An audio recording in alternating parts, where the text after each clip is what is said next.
This is Equilibrium Man, my ultimate Ironman account where I have to level my skills as equally as possible, no more than one level apart. If I fail, I have to restart. Last time I hit base 60 after 731 hours of playtime. But those are rookie numbers, and we gotta pump those up. If you've been here for a while, you probably know what's up. Despite base 60 being a very cool milestone to hit, not much actually changes for the account.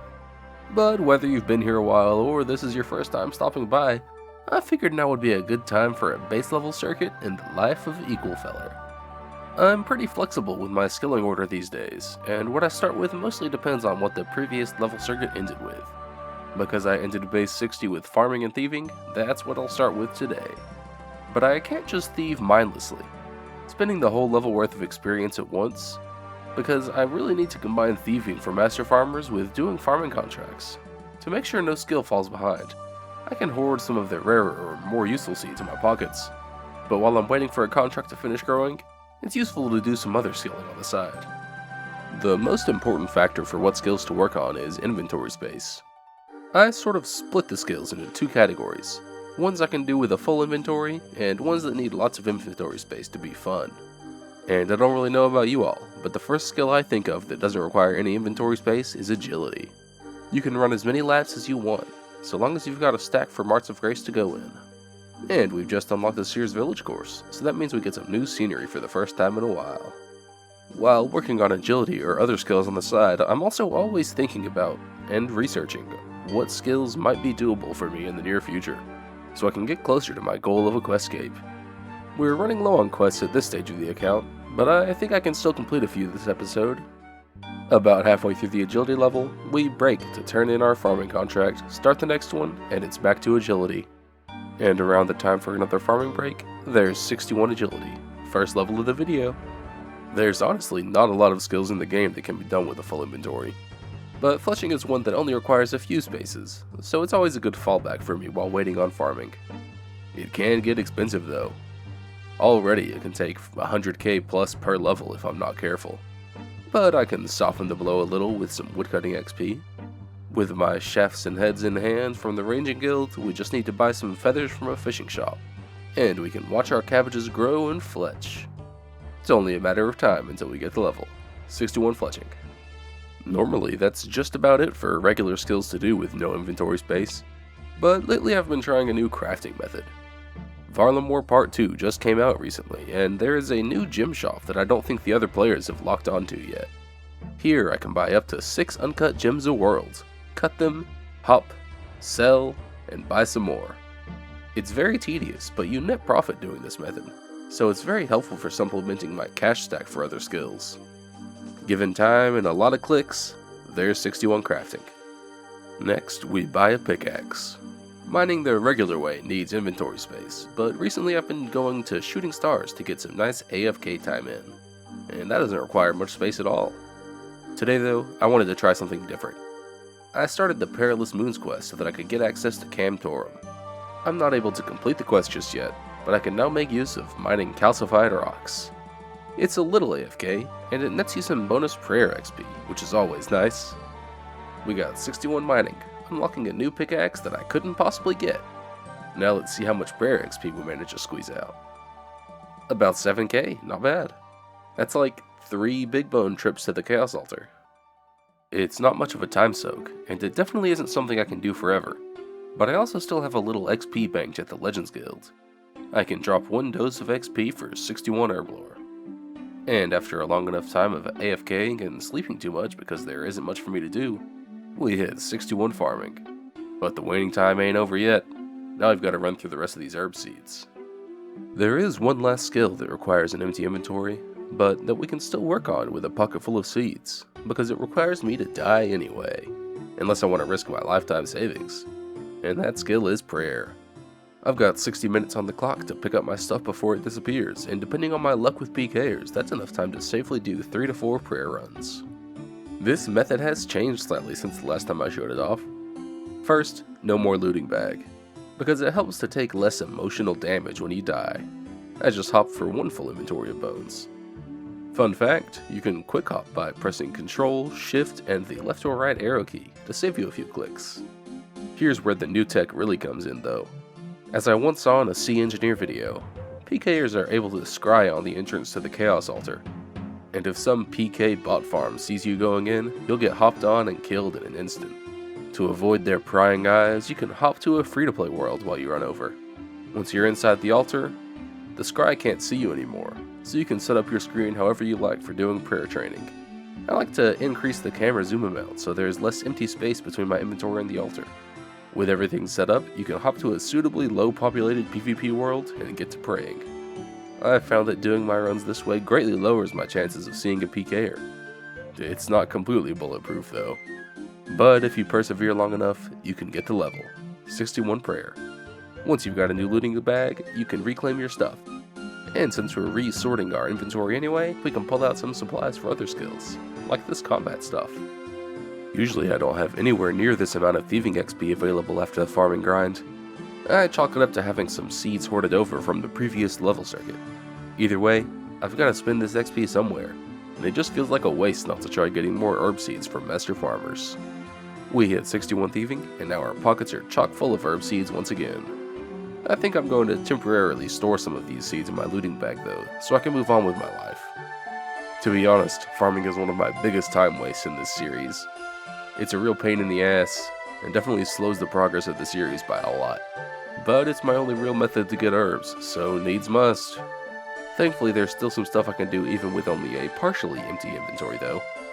It's time for me to do a quest I've never actually done before, on my main or even back on the original Runescape. Them hands is nasty, bro. This brother looks like Gachigasm. Path of Glowfree complete, for 61 strength and 61 slayer. Combat in general doesn't require that much inventory space. Wasting prayer potions to AFK Slayer is one of my favorite pastimes. There's 61 attack and a combat level. A little later, 61 defense.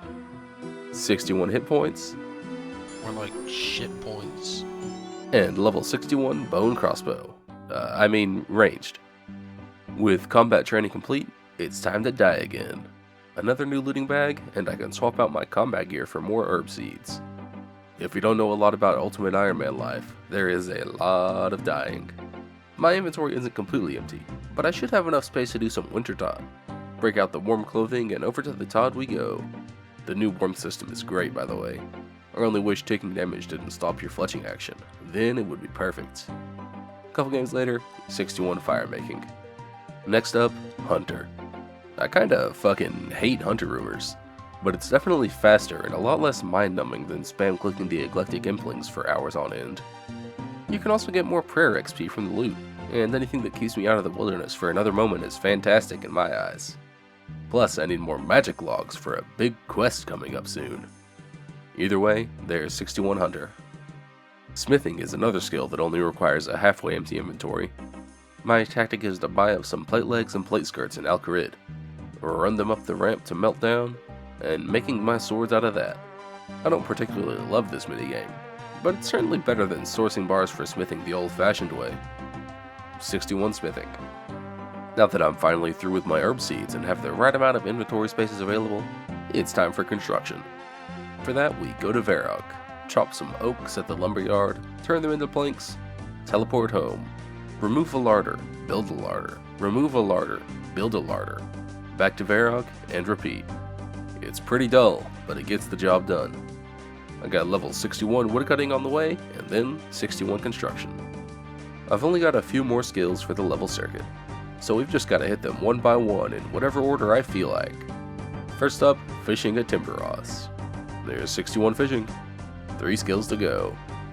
Net up our rewards to get some raw fish and cook them up. 61 cooking, 2 skills to go. I want to save rune crafting for last so I can stay there for 2 levels straight, so magic first. Luckily, I had enough XP to spare to get a quest done.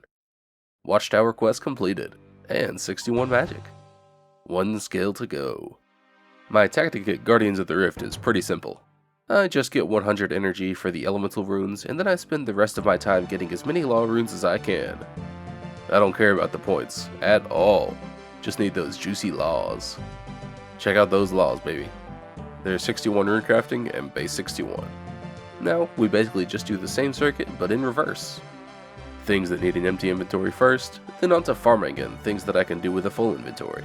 And so the cycle continues. Before we go to a montage though, here's 62 runecrafting, and check out those laws. 700 will last me a good while. I also got 62 construction, which was a good level for me to break out the crystal saw and boost to upgrade my costume room. Now I can store more random event outfits and even medium clue scroll rewards. Okay, now it's montage time.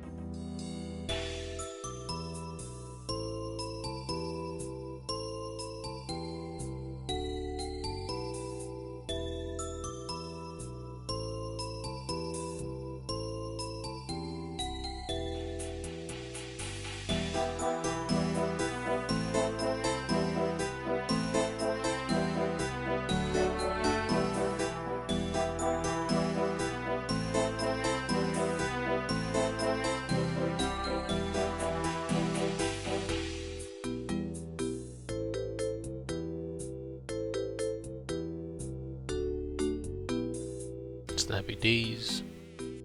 It was time for my final XP withdrawal from the Bank of the Legends Guild. One last drop of 30k XP for 62 herb lore, base 62, and finally, the Legends quest is officially complete.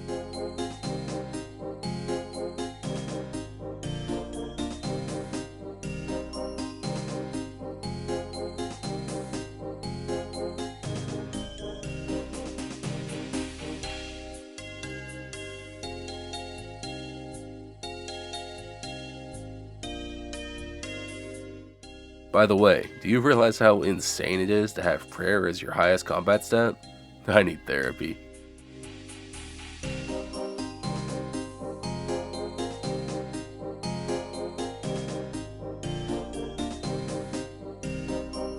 I once again have some spare magic XP.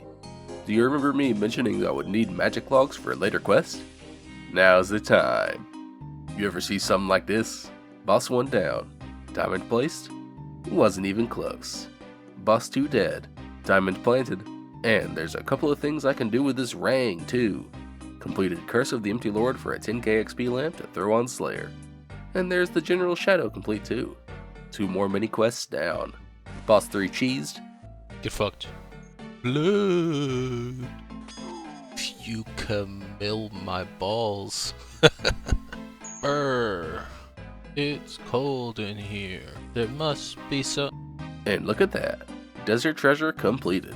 And 63 magic. You all know Konar, friend of the channel, lover of balance, giver of shit slayer tasks.